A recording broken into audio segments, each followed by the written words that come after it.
এক নাগারে ভারী বর্ষণে ঊনকোটি জেলার কুমারঘাট মহকুমায় ক্রমেই অবনতি হচ্ছে বন্যা পরিস্থিতির। মনু ও দেও নদীর জলস্তর দ্রুত বাড়তে থাকায় একের পর এক নিম্নাঞ্চল প্লাবিত হয়েছে।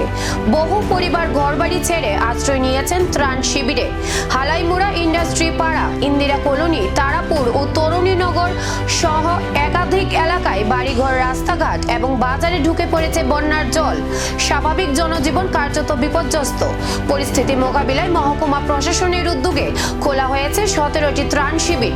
সেখানে আশ্রয় নিয়েছেন 287টি পরিবারের 1509 জন বন্যা দুর্গত। স্থানীয়দের দাবি, এবারের বন্যায় ক্ষয়ক্ষতির পরিমাণ আগের বছরের তুলনায় অনেক বেশি। এদিকে প্রশাসনের আধিকারিকরা ক্ষতিগ্রস্ত এলাকা পরিদর্শন করে পরিস্থিতির উপর সার্বক্ষণিক নজর রাখছেন। সাধারণ মানুষকে নিরাপদ স্থানে থাকার পাশাপাশি প্রয়োজন ছাড়া জলমগ্ন এলাকায় না যাওয়ার পরামর্শ দেওয়া হয়েছে। এখন তো এটা কালকে তো এদিকে সব ক্ষেত দেখা গেছে, কোনো জলটল নাই, এখন তো একদম টইটম্বুর হয়ে যায়। রাত্র 1:30টার পরের থেকে জল বাড়া শুরু করছে। আজকে ভোরের থেকেও 6 ইঞ্চি 7 ইঞ্চি জল বাড়ছে। এখন তো 1000-1500 নিচেও তো 1500 পরিবার হইব। মানে এটা চতুর্দিক দিয়ে মানুষের বাড়ি ঘরে জল, হাঁটু জল, কোমর জল, উড়ার জল প্রায় মানুষের আছে। গরু ছাগল লইয়া তো এদিকে ওই কেসিকাল যে স্কুলটা আছে, বালিকা বিদ্যালয়, ওইটার মধ্যে তো মানুষ শরণার্থী আছে, বাজারও আছে। বাজারে তো প্রচুর লোক।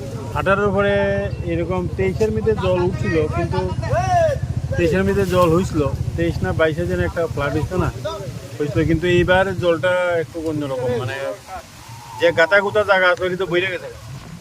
বইরা যাওয়া অনেক তো মানে জলটা আর যাওয়ার জায়গা পাইতেছে না, মানে একটা জায়গা জলটা ফুলে বেশি। বৃষ্টি যদি না থামে তাহলে কি আরো ভয়াবহ হবে কুমারঘাটের বন্যা পরিস্থিতি? প্রশাসনের প্রস্তুতি কতটা যথেষ্ট? এখন সেই প্রশ্নই সবচেয়ে বড় উদ্বেগ।